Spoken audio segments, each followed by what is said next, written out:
संत श्री रमाशंकर साहेब क्रांतिकारी संतों में शुमार हो रहे हैं। उनकी वाणी में जो धार है, जहाँ भी गलत हो रहा है उसके खिलाफ जो वो बोलते हैं, सच बोलते हैं। सच कड़वा लगता है क्योंकि लोग झूठ में जीते हैं। जो लगातार चीनी खा रहा है, सैकरीन खा रहा है, शुगर खा रहा है, जल्द ही शुगर के दलदल में फंसने वाला है, उस आदमी को आप बोलो कि नीम का शरबत पियो, पूरी ज़िंदगी को बदल कर रख देगा, पूरा क्योर हो जाओगे, कैंसर का खतरा भी टल जाएगा, तो कितना बुरा लगेगा। नीम का नाम सुनते ही जीभ में कड़वाहट आ जाती है। फिर पी ले तो पीना ही नहीं चाहते, पी ले तो क्या बात है, लेकिन आज पीना पड़ेगा। आज रमाशंकर साहब आपकी ज़िंदगी को बदल देने वाली एक परम रूपांतरणकारी प्रवचन कर रहे हैं। उन्हें आपको गहरे तक सुनना और समझना है ताकि मरने के पहले उसे जान सको जिसके लिए जन्म लिए हो। साहब कबीर बीजक के आदि में कहते हैं, करहु विचार ते सब दुख जाई। मनुष्य के अंदर तो विचार होना चाहिए। अगर मनुष्य के अंदर विचार आ जाए तो क्या वो तंबाकू खाएगा? क्या वो दारू पिएगा? विचार आ जाए तो क्या वो मांस खाएगा? क्या वो मछली खाएगा? क्या वो दलाली करेगा, घूस खाएगा, चोरी करेगा, बेईमानी करेगा, हत्या बलात्कार करेगा? सारे पाप कर्म एक विचार केवल आ जाए तो सारे पाप कर्म कट जाएंगे। लेकिन आज मनुष्य नाना प्रकार के देवी देवता, भुइयां भवानी, मंदिर मस्जिद बना के उसके पूजा में लगा और विचार तो साफ खत्म हो चुका है। आज भाई भाई से बेईमानी कर रहा है, बाप बेटा से बेईमानी कर रहा है, सास पुतोह से बेईमानी कर रही है, ननद भाभी से बेईमानी कर रही है, गोतनी गोतनी से बेईमानी। किसी को पता नहीं है कौन क्या है और कौन क्या नहीं है।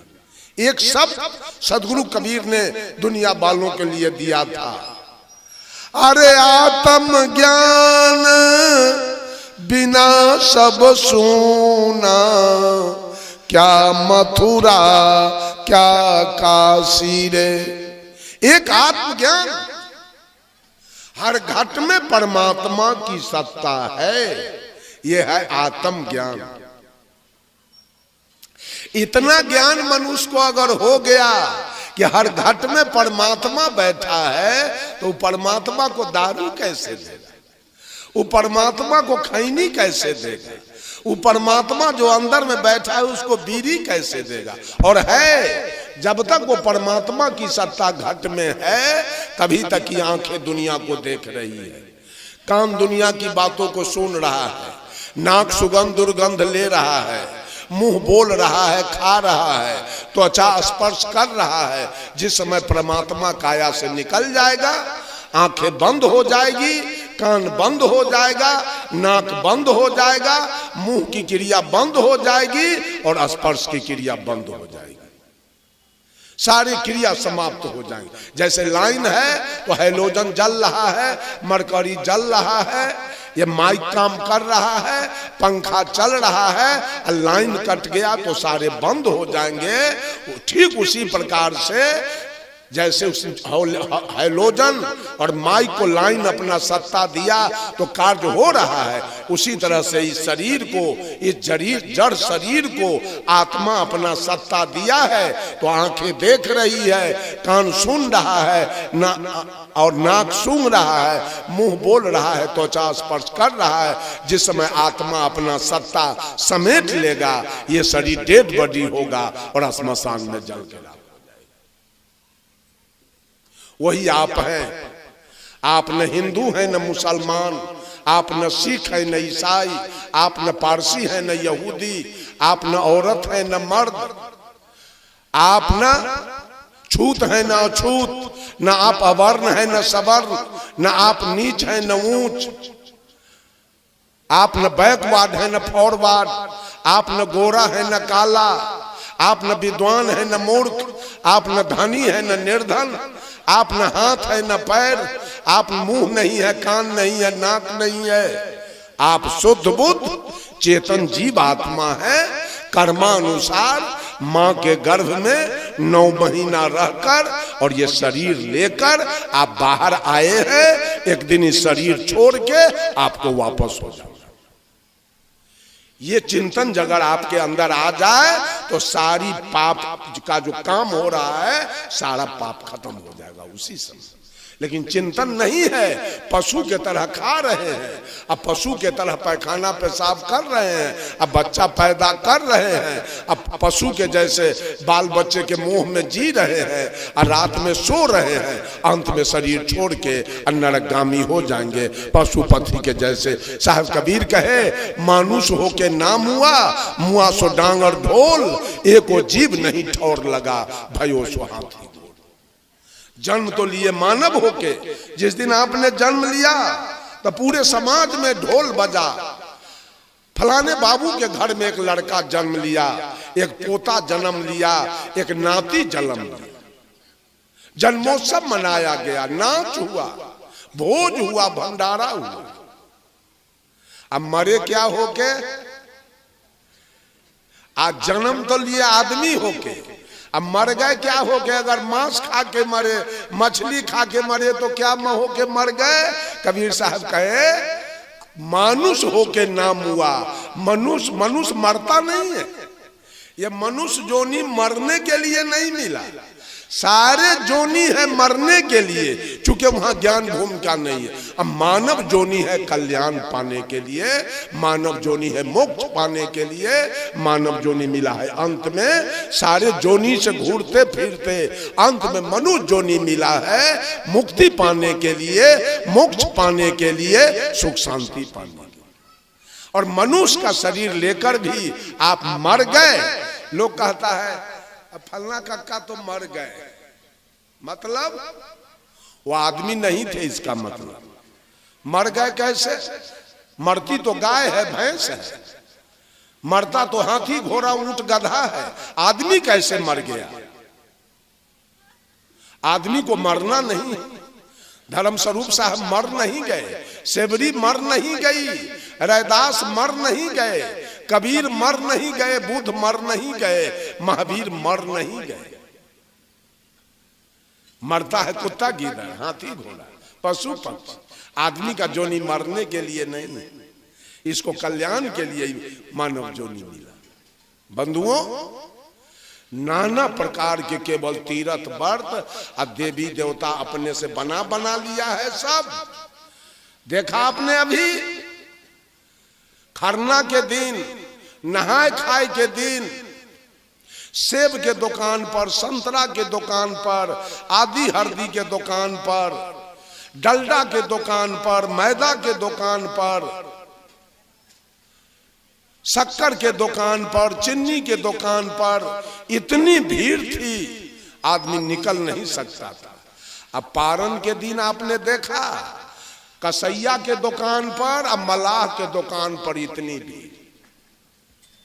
इधर मांस खरीदने के लिए पारण के दिन और इधर मछली खरीदने के लिए पूरा भीड़ लगी थी पारण के दिन। ये जग जाप से क्या होगा और क्या कल्याण होगा समझ में नहीं आ रहा है, ये सब समझ में नहीं है क्या हो रहा है। साहब कबीर एक भजन में कहे, इंसान के तू ठकलू, भगवान के तू ठकलू, भगवान के तू ठकलू, खुद अपने ठका गईलो, यही माया के बजरिया में। किसको ठग रहे हैं? एक तरफ मनुष्य आदमी को ठग रहा है, इंसान को। दूध लेने आएगा तो झट पानी मिला के दे दिया, चोकर मिला के आटा में दे दिया, घी में डलडा मिला के दे दिया, दलाली मार दिया, घूस ले लिया। एक तरफ इंसान धोखा खा रहा है और दूसरे तरफ भगवान बना बना के धोखा दिया जा रहा है। आज पोखरी पर महिला सब गई, जिस भगवान के लिए वो दिया क्या भगवान को, गौर किया जाए। भगवान को क्या सब मिला? आदि के पत्ता, हरदी के पत्ता, मुरई के पत्ता भगवान को मिला। ये ठगैती चल रही है। किसको ठग रहे हैं? खुद आप ठगा रहे हैं। कबीरा आप ठगाइए और न ठगिए कोई, आप ठगे सुख हो तू है और ठगे दुख हो। तो दुख होगा दूसरे को ठग रहे हैं, भगवान को ठगने चले हैं। अगर कहते हैं भगवान है तो देखा किसी ने नहीं, भगवान को आज तक देखा किसी ने नहीं। और उसको भोजन क्या देता है? पेड़ा रसगुल्ला ठकुआ केरा, और रूप उसका देखा नहीं। ये कितना बड़ा ठगैती चल रही है, उसको जरा सा विचार किया जाए। एक आदमी था, उसके पास 2 पत्नी थी, 2 स्त्री। सौतीन में तो पटरी होता नहीं, दोनों सौतीन में दिन रात कलह, दिन रात लड़ाई, दिन रात मारपीट चल रहा था। पति बेचारा तंग आ गया दोनों पत्नी से, अपने मित्र से जाके कहा, मित्र अब मैं नहीं रहूंगा, कुछ पैसा मुझको दे दो किराया, अब मैं पंजाब चला जाऊंगा। तो मित्र कहा कि मित्र कब तक रहोगे पंजाब में, फिर तो आना पड़ेगा, आओगे तो यही झगड़ा मिलेगा, इसलिए इसका अस्थाई निदान कर दो। कहा क्या करे बोलो? गांव के बगल में 2-4 कट्ठा जमीन खरीदो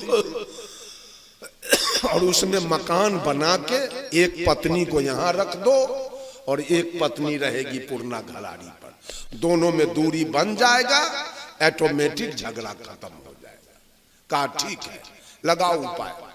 उपाय लगाया, गांव के बगल में, जहां से गांव अंत हो जाता है, उसके बगल में 2 कट्ठा जमीन खरीदा गया, उसमें मकान बनाया गया और छोटकी पत्नी को वहां रख दिया, बड़की पत्नी रह गई पुरना घराड़ी पर। घर तो दोनों का 2 जगह हो गया, लेकिन गांव के महिला सब बाज नहीं लिया, उसको भी जाके कुछ सिखा देती थी, इसको भी आके कुछ सिखा देती थी। या तो यही चली जाए उसके यहाँ, न तो वही चली जाए उसके यहाँ, लड़ाई बंद नहीं हुआ। घर 2 जगह हो गया, लड़ाई बंद नहीं हुआ। वो बेचारा तंग आ गया, उसका पति का दोस्त, अब तो घर भी करके देख लिए, अब मैं नहीं रहूंगा। कहा कुछ पैसा हमको दो। कुछ पैसा लिया, चला गया पंजाब। 12 बरस पंजाब में रह गया, आने का दिले नहीं करता था ये झगड़ा देख के। जब 12 बरस बीत गया, माघ का महीना खत्म हो रहा था और फागुन का महीना आ रहा था, इनकी बड़की पत्नी चिट्ठी लिख रही है, पतिदेव आपके चरण कमलों में मेरे तरफ से सादर प्रणाम, और आपके चरण की कृपा है तो मैं बिल्कुल सकुशल रहा करती हूँ। न भोजन का दुख है, न कपड़ा का दुख है, न गहना जेवर का दुख है, न कोई श्रृंगार के साधन का दुख है, वो आपके चरण की कृपा है। लेकिन 2 बातों की दुख मेरे जीवन में अवश्य है। वो क्या है? तो जब मैं दिन में सारा काम करने के बाद भोजन करने के लिए बैठती हूँ तो पति देव आपका याद आता है, मैं अभी भोजन कर रही हूँ और मेरे पति कल कारखाना से काम करके भूखे प्यासे आए होंगे, तो अभी कौन भोजन बना के दिया होगा। ये दुख मुझे सता रहा है।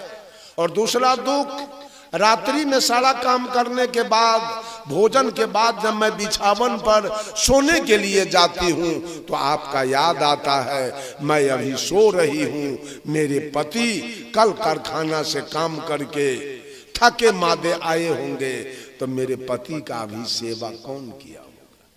ये 2 दुख बड़ा सता रहा है। आगे फागुन का महीना, होली का दिन आ रहा है। पति देव मेरे बातों से दुख न हो तो 2-4 दिन के लिए आ जाओ, दर्शन दे दो और पुनः पंजाब चला जाओ। चिट्ठी लिख के लेटर बॉक्स में गिरा रही थी, गांव के कोई महिला देख लिया और तुरंत इसके सौतीन को जाके कह दिया। देखो देखो देखो तुम्हारी बड़की सौतीन चिट्ठी लिखी है, फागुन का महीना आ रहा है, ऐसा न हो कपड़ा लता गहना जेवर मिठाई टका रुपया सब उसी के हाथ जाए, तू भी लिखो चिट्ठी। कल हो के छोटकी लिख रही है, वो क्या लिख रही है, क्या जी 12 बरस से पंजाब में घूम रहे हो, होटल में मुर्गा भात खाते हो, मुंह में पान चबाते हो, सिनेमा हॉल में जाते हो, गुलछर्रा खूब उड़ाते हो। कुछ याद है 12 बरस से मेरी जिंदगी कैसे कट रही है? सुन लो, मैं एक चिट्ठी भेज रही हूं, आगे फागुन का महीना आ रहा है, उसमें आपको निश्चित रूप से आना है और मेरे लिए साड़ी, पेटीकोट, ब्लाउज, नथिया, बाली, लॉकेट, पायल, ऐना, कंघी, टिकुली, सेनूर, स्नो, पाउडर, सब का श्रृंगार का नाम लिखती है। ये सारा सामान आपको लेके आना है, याद रख लेना। जिस दिन सामान लेके आओगे, मैं इस चिट्ठी के अंदर एक सूची भेज रही हूं, अगर एक भी सामान कमी आया, एक भी सामान डुप्लीकेट आया, तो एक भी झाड़ू धरती पर नहीं गिरेगा। चिट्ठी गिराई, चिट्ठी गया पंजाब। डाकट्यून जब इसके हाथ में दिया, बेचारा पढ़ा और इसको दीने में तरे। बड़की के चिट्ठी पढ़ के बेचारा हर्ष में डूब गया, क्या हमारी पत्नी कैसे वियोग में चिट्ठी लिखी। इसका चिट्ठी पढ़ते बेचारे को दीने में तरेगम दिखाई देने लगा। डर के मारे डेरा से रुपया लिया, गया दुकानदार को दिखाया चिट्ठी, ऐसा सामान ठीक ठीक दीजिए, ऐसा न हो कि सारा झाड़ू हमारा पीठे पर लगे। दुकानदार सही सही सामान दे दिया। बेचारा आया डेरा पर, पॉलीथीन में से सामान निकाल के अटैची में रख लिया और टिकट कटाया, गाड़ी में बैठा चला गया। यही चैधा बन्नी हॉल्ट समझ लीजिए स्टेशन उतरना था, और यही उपिंदर बाबू के गांव बन्नी आना था। इतना दूर के लिए कोई रिक्शा टमटम नहीं मिला।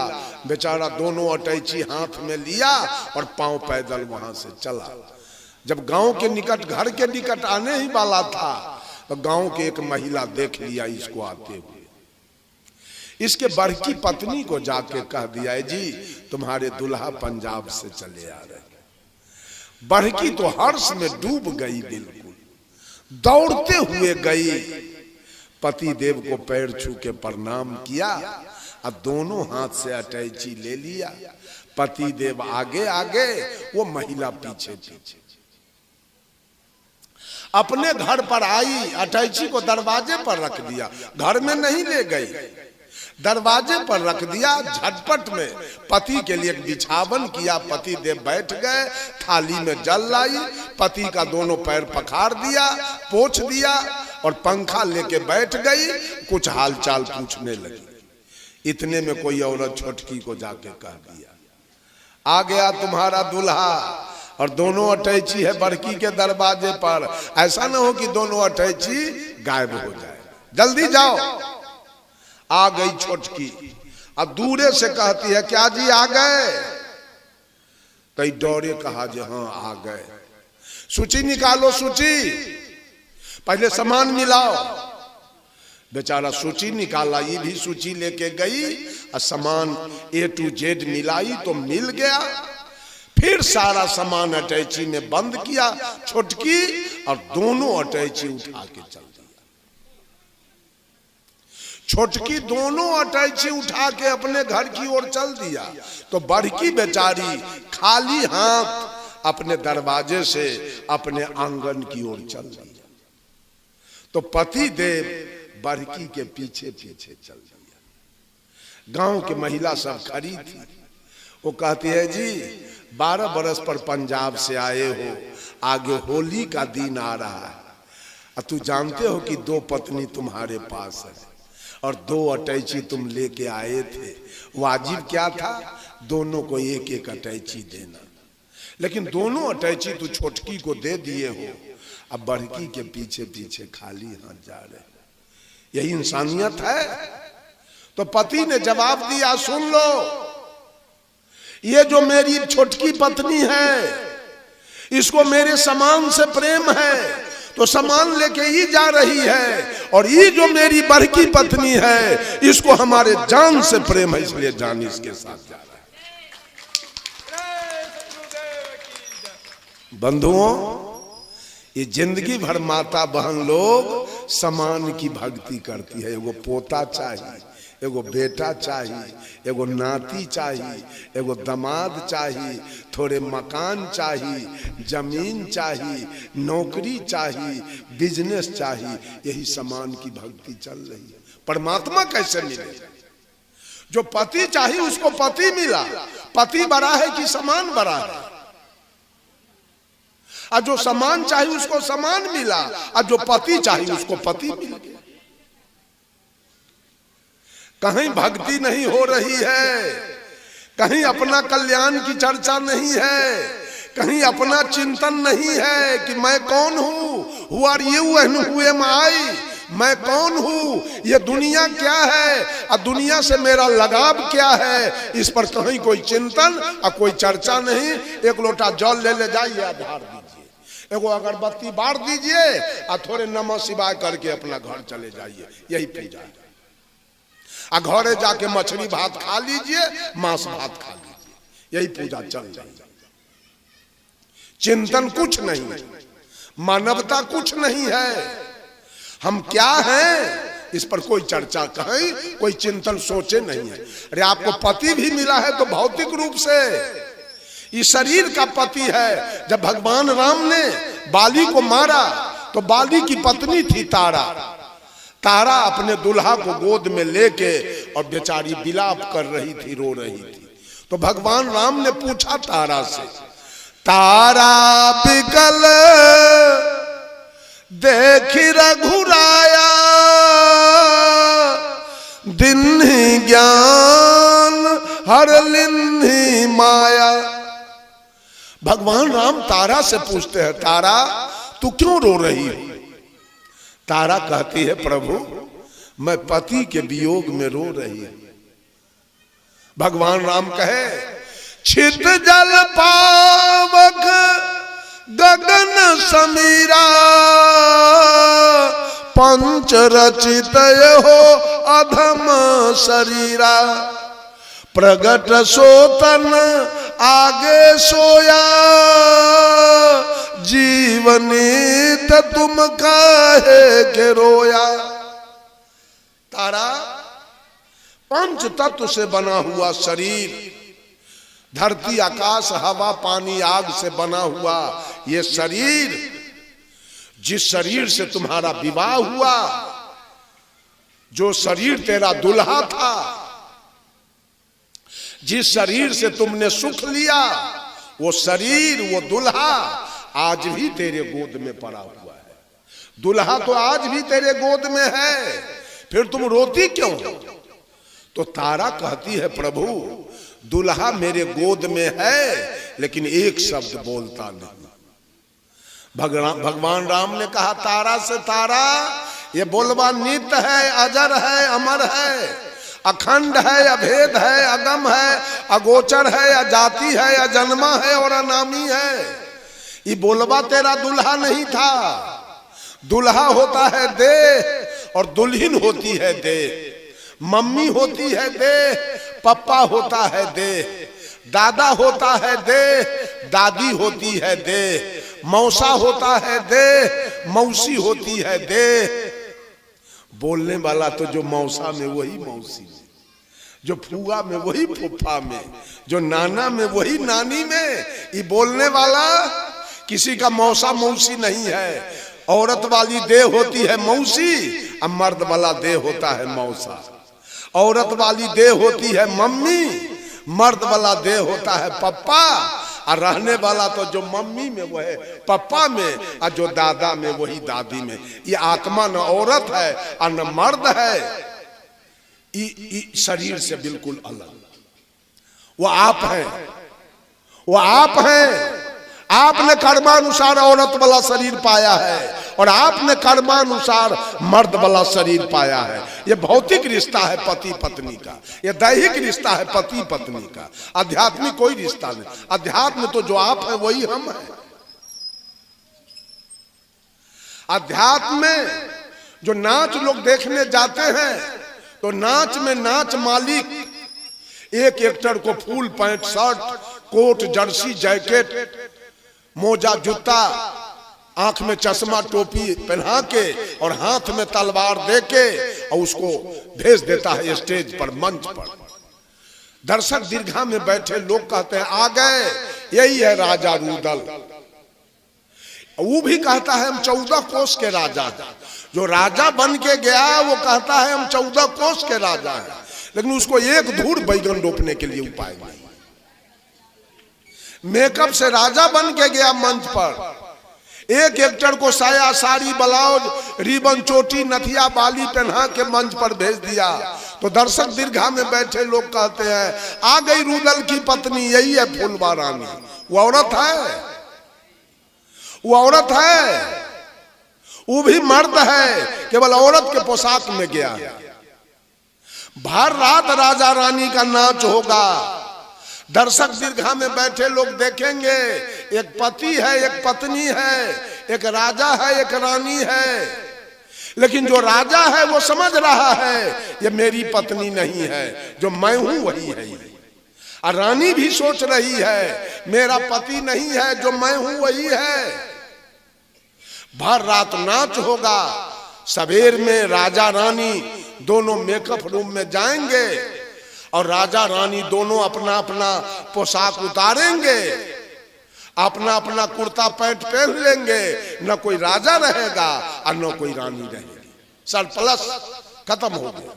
ठीक उसी प्रकार से ये देह से आपकी कोई पत्नी है, देह से आप किसी के पति हैं, लेकिन जिस दिन आप और आपकी पत्नी ये मेकअप को छोड़ेंगे, ये शरीर मेकअप है, इस मेकअप को जिस दिन आप और आपकी पत्नी छोड़ेगी और दोनों काया से आत्मा रूपी एक्टर निकलेगा, उस आत्मा में कौन औरत होगा और कौन मर्द होगा? होगा कोई? World is stage, life is drama, man is actor and God is director. ये संसार एक रंगमंच है, हमारी और आपकी जिंदगी एक नाटक है। हम स्वयं इसके पात्र हैं और ये मन निर्देशन करने वाला है। इसी के निर्देशन पर हम लोगों का नाच चल रहा है। वास्तव में न ये औरत है और न हम लोग मर्द हैं। मर्द वाला केवल ये हमारा पोशाक है, औरत वाला इनका पोशाक है। और नहीं तो जो मैं हूं वही ई है और ई है वही मैं हूं। आत्मा न औरत है न मर्द है, वही आप है, वही आप हैं। आपका चिंतन कहां गया? जिंदगी भर यही पेट के धंधा में। देखा आपने, समझा आपने, सुना आपने दिल से ना। इसीलिए हम कहते हैं कि आप लगातार सत्संग में हमारे चैनल के साथ बने रहो। चैनल पर बिल्कुल नए हैं तो फ़ौरन सब्सक्राइब कर लें, यानी फ्री में परमानेंट मेंबरशिप ले लीजिए आप। और लाइक करिए, वीडियो दिल को छू गई है। बात और जज्बात विस्तार से लिखिए नीचे कमेंट बॉक्स में, आपको क्या फीलिंग आ रही है और किस तरीके की और आगे वीडियो आप चाहते हैं। गीत और गाली सब लिख सकते हैं, आप महसूस करते हैं तो हम उसके जवाब देने को तैयार बैठे हैं। और इस वीडियो को ज़्यादा से ज़्यादा शेयर करिए ताकि लोगों के जीवन में क्रांति आए, उनकी चेतना जगे और वो अपना जीवन मरने के पहले संभाल लें और उसे जान लें जिसके लिए जन्म हुआ है। शुक्रिया, साधुवाद, साहिब बंदगी। मिलते हैं एक और खूबसूरत वीडियो में। तब तक अपना और अपनों का ज़रूर ख्याल रखिए।